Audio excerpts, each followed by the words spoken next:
Today's video has the potential to be fairly controversial for some folks. It may have you shaking your head. It may make you mad. But I'm talking about the Shield Arms S15 magazine. This is the Gen 3 version. Is this thing worth a flip? Is it something you should never look at under any circumstances? Or what's the deal with this thing? Well, that's what's coming up next here on Survival on Purpose.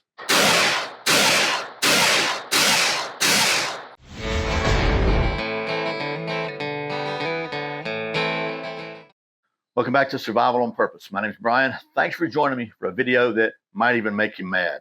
Hope not, but you never can tell these days. Anyway, we're going to talk about this Shield Arms 15-round magazine. But first, a big thank you to the folks at Hog Holsters for sponsoring today's video. Remember, you can save 10% on any order over $30 at hogholsters.com by using the coupon code Survival on Purpose. That's Hog Holsters, helping Americans wear guns. By the way, John from Hog Holsters is probably the primary reason I'm even making this video today, and I'll tell you about that in just a minute. But I'm going to try to be as concise as possible and keep Joe Friday happy, but I got to give you a little background information so we'll be on the same page. So I'll be brief. Around 2019, 2020, Shield Arms came out with this 15-round magazine designed to go in this Glock 48, which comes from the factory with a 10-round capacity. It's big news on the old internet gun world, and so I bought one. I tested it, ran maybe a couple, 3 boxes to it, maybe 150 rounds max, but with no issues whatsoever. So I think there was a law at that time in the gun world. You had a YouTube channel. You had to make a video about the S15 magazine. So I did. Shortly thereafter, I started seeing videos from people saying, so far, not so good. And somebody I really and truly respected told me, Brian, look, man, don't do that. Don't use those things. They're crap. They're crap. They're crap. But my wife says I have a hard head. So I bought a couple more Shield Arms magazines, and I'm going to give them a fair run. I didn't really give that one magazine in a few rounds. So, well, I was going to try to run several hundred rounds to them. I didn't get a single magazine full of ammo shot through without some sort of malfunction on any of them. So, like, every one of them just took a dump, was horrible. So I put them in a box, and by that, there was no need for me to make a response video because the internet was being flooded with videos about how crappy these things were. So I didn't think about it again until about last month at SHOT Show. My friend John Abbott, we're talking about, he said, they've got a new model out, a new version, Gen 3, that is, everybody I've talked to says it performs flawlessly. The reliability is super solid. So I stopped by their booth and had a conversation with them and said, basically told them, I said, look, these things came out, I bought some, and I think my words were, they sucked. And he said, look, man, will you try out, if I send you some, will you try out the new ones? So they sent me 3 here, and I did try them out. We're going to talk about the results of that in just a minute. But first, I'm going to take you down the old tabletop here. We'll talk about the differences in these things, what they've done to improve them, and a little bit about what I think the problem was, and then we'll talk about the range results as far as reliability. Okay, let's talk about these magazines for just a minute so we're all on the same page about this. So basically, this is the Shield Arms magazine. You see that it's metal. This is the Glock factory magazine. You see that it's like all Glock magazines. It's a metal box covered in polymer, a layer of polymer. This one holds 10 rounds. So what that means is, theoretically, that the outer dimensions need to be the same. So if they make a metal magazine without that extra layer of polymer, they can make the inside box bigger and they can get more rounds in there by making them dig and zag a little sharper. So that was the idea, and it seemed like a great idea to try. They did, and again, it wasn't very long they started having all sorts of performance issues and reliability issues. I think based on some research on the internet, I can tell you why that happened.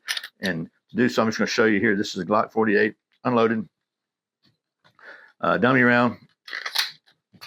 So in order for, and this is common sense, I know, but in order for the round to be able to be chambered, the whole round, brass and all, has to be far enough in front of the breech face here, so that when the round chambers, it can get picked up, right?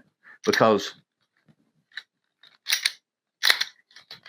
if it's even just a little bit behind here, just barely behind there, it's just a recipe for disaster. It's not designed to do that. It's got to be, the round has got to be out in front of the breech face. So what Shield Arms did is they put on Gen 3, they put these little bumps on back, 3 rows of bumps, just to make sure that the magazine is centered.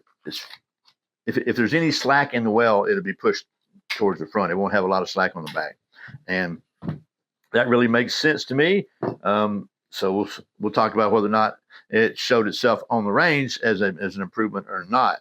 One more thing I want to mention is they say there's a mag catch requirement. They recommend, almost insist, that you replace your factory magazine catch with a metal one. I actually did it on this one when they first came out, because that was in because these things are metal with a cutout in it, and the concern is that you might start wearing your plastic OEM magazine catch. So there's that. And now the moment you've been waiting for, maybe.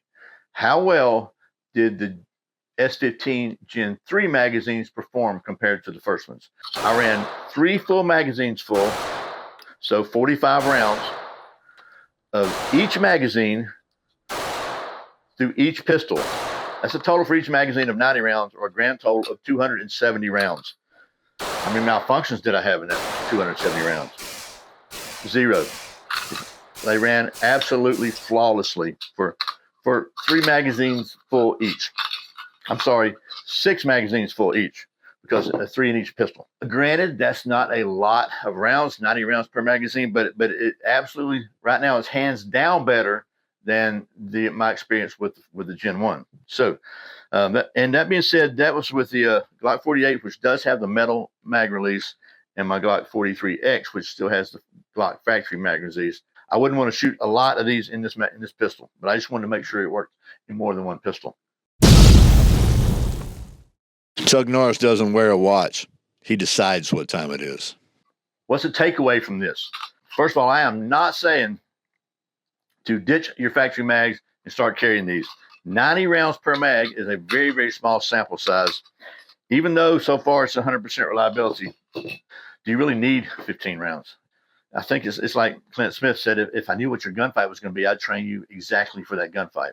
Hopefully we don't have any gunfights, but you just never know. So certainly, all other things being equal, more rounds is better.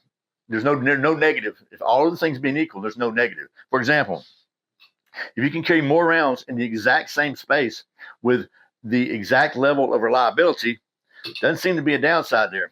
And then the other thing to think about is, at what point are you willing to trust your life and your family's life to something with a history of problems? I'm not saying there's not a point.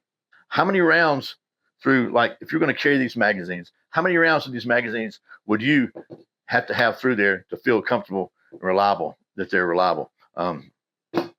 And then you got to factor in, okay, but the more rounds you put through them, maybe the weaker the spring gets. I don't know. It's kind of a tough call to make. One thing I can say for sure, I'm not trashing these magazines, because they seem to work so far. They seem to work. And I know some people I do respect also that are carrying these and have. So it's going to be your decision to make. But one thing I'll say for sure is Glock magazines work. A lot of people want to say it's great that gas and Glock's gone. Maybe Glock can start innovating now. Look, in Georgia, we got a saying, if it ain't broke, don't fix it. So anyway, I just made this video. So to be fair, because I told him I would give him a second test. I did. Certainly not a thorough test. I'd be interested to know if you'd like to see me continue testing these things more thoroughly, put some more rounds through them, maybe take them through a training class or something. That would be pretty interesting. Let me know in the comments below. Hope this video has been informative, helpful, and mildly entertaining. I really sincerely appreciate you watching Survival on Purpose. Remember, survival's not an accident, so be prepared. I'll see you next time.